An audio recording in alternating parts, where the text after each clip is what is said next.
We got head coach Brad Brownell and PJ Hall. Really good win for our guys, much needed. I thought our team had as good a week of practice as we could have with finals. We got to do things every day, which was good. So I think that really helped us. I thought we had a great team win. It was great to see Alex come off the bench and shoot the ball the way he did. We've been waiting for a game like that. PJ was obviously terrific. I thought Al made some huge plays in overtime. We had a lot of guys play very well today.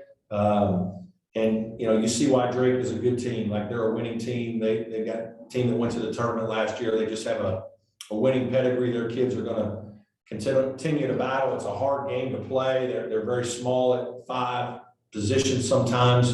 And I'm just proud of the way our guys bounced back after a couple bad breaks to put the game in overtime. I thought we played great down the stretch. So terrific win and excited for our players.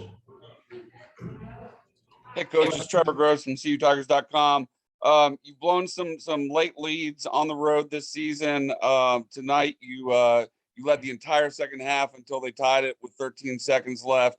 But you were able to bounce back, like you said, and get the win. Is this a turning point for this team? It's just a really good win, Trevor, against a very good team. That's what today was, a very good win against a very good team on a neutral court. Proud of our players. PJ, it looked like they might have got your arm on that last shot in regulation. Did you feel like they fouled you there? Honestly, in the end, it doesn't matter. I don't want to leave anything in the ref's hands. So honestly, in the future, I should probably go a little stronger to the basket, and it ended up winning in the end. So that's what matters. Coach, were you happy with that look that you got for PJ on the last shot in regulation? It seemed like you got what you wanted there. Yeah, absolutely. That's what we were trying to do. It's what we drew up in the timeout. Guys did a really good job, and PJ worked his tail off to get position. It's hard. The other team's battling you. There's a lot of hands in there. Our guys did a much better job today of getting the ball inside, feeding the post, seeing some skips, and making good plays, good decisions throughout most of the game. But yes, that was a good execution and a tough break for us at the end.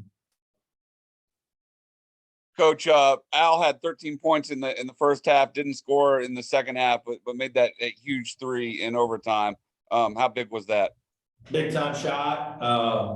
The game got a little different in the second half at times. I'm sure they made some adjustments and did a better job of guarding Al. Al made plays for other guys. He made the right play today more times than not. Obviously, that was a huge shot. In fact, I'm really proud of Al. We have 5 assists and no turnovers tonight. That's one of his best games in terms of distributing the ball. And then obviously he's a guy that can make big shots when we need him. He's done it throughout his career. So for him to have that big shot combined with 5 assists, no turnovers, I just thought it was a really good performance. Coach, what can you say about your free throw shooting? I think you're 12 of 13 in the last 10 minutes of regulation, and then 8 of 10 in overtime. Yeah, obviously it was a difference in the game. That's all the players. PJ was fantastic today, made all 9 of his free throws. He's going to get fouled a lot. He knows that. He's a very good player. He's a good shooter. We have a lot of confidence in him. That's what I talked to him about when I recruited him for 2 years. He knew that this time was coming, and I'm just really proud of the development he's made. He's done an unbelievable job of changing his body physically, playing with great confidence, mixing his game up, not just scoring, but drawing fouls. I think he drew 9 fouls today. So he's working hard to post. Our guys are doing a great job of looking for him. And then obviously the free throw shooting is what you need to do to win. And today our guys made the shots, big time shots. Hey, PJ, this is Davis Potter with the Clemson Insider. I'm curious, you guys have been in that situation so many times where you've had a double-digit lead there in the second half and watch it slip away. I'm just curious what you guys were thinking, saying to each other going into that overtime period. Honestly, just really making sure we came together and got stops. I mean, whenever you go into situations like that, you win the games at the defensive end. Whenever you're on the other side of the court, away from your bench, it's a little tougher. You don't have coaches and teammates on the bench yelling at you, saying back door, all that kind of stuff, like telling you assignments. But whenever you go into situations, you really come together as a team and you just have to get stops. Is there anything you can put your finger on as to why some of these scoring droughts happen and late in some of these games when you guys have that lead to sort of allow the other teams to get back in it? What was that? Either one. It's a combination of things, guys. I just think, sometimes you run good offense and you miss shots. Obviously there's going to be some turnovers. I think we had an incredible first half. We only had 2 turnovers, scored 39 points or whatever it was. And, operate at a high level. They make some adjustments. Some of the shots you might make in the first half, you don't make in the second half. Some of it's game pressure. Some of it's, basketball. And then, a couple turnovers, a couple possessions. It wasn't a lot of possessions. And so the game just kind of changes and swings. It's basketball. That's what's really hard. What I think was telling is the way our guys battled back in overtime and really regrouped, and the way we played in overtime. I mean, we dominated overtime, which was great to see. For either one of you, is this a game you felt like you just, no matter what it looked like, how you got it, you just sort of needed to get, losing 4 of the last 5 coming in?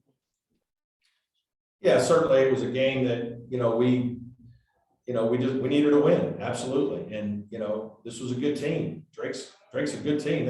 It's never Loyola to win the Valley. I mean, we knew this when we signed up for the game. Like, we know that most people don't know who Drake is, but people in basketball do.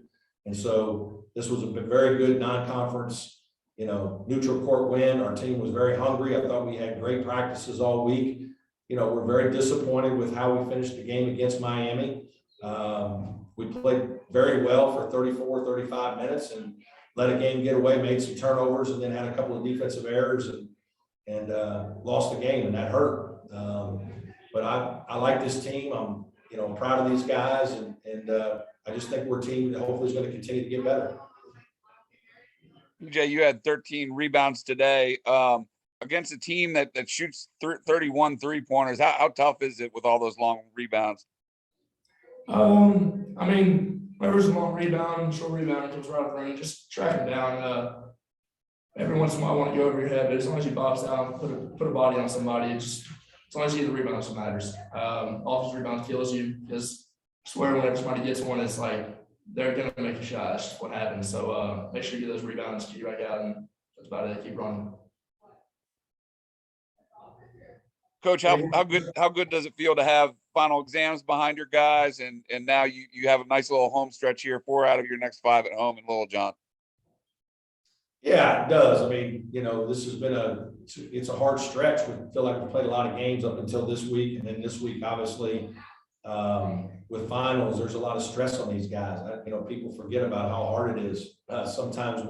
What was it like when you were in finals? You know what I mean? Like, there's a lot of work to be done, a lot of projects, papers. It's nice for our guys. The problem is we really don't get to take a breath. I mean, we've got Tuesday, we play a very good Miami, Ohio team at home, and then we've got our rival on over the weekend. So basketball just keeps coming. You just got to kind of put your head down, keep grinding. Certainly this will make the bus ride back better. But we know we got work to do, and I think we'll be excited to get back to Little John. We played in front of a lot of good fans and good crowds so far this year. I hope that, this week, even though we don't have our students, that we'll have good crowds there. Any more questions? Hey, Brad, now that Dan Radakovich to Miami is now official, I'm just curious sort of what your thoughts on that are, and now working with Graham Neff in the interim, at least. Yeah, well, first of all, I have a lot of respect and admiration for Dan. I think he did a terrific job in his time at Clemson. Probably a little unheralded at times because he didn't hire Coach Sweeney. And we all know what Coach Sweeney's done and what he's meant to the athletic department and the university. But Dan was a big part of, doing things necessary to help that program be what it is in terms of not only building facilities, but, hiring coaches, assistant coaches, and salaries to pay for those things. And just, also just streamlining things within the department. I just think he's a professional that's been doing it a long time, and just have a lot of respect for the job he's done. He was very supportive of me in our program, helped us build, renovate Little John and the Swan Pavilion, which has made a major impact on our program. We probably wouldn't have this guy next to me if we didn't have those renovations. And then obviously I'm, ecstatic for Graham, that to work with Graham. He's been my sports supervisor, for the last 9 years. We've worked well together. I think he's a rising star in the profession. And I think, hopefully our administration sees that. And I know he'll continue to do great things for Clemson athletics. All right. Thank you, guys. Thanks, guys. Thanks, everybody.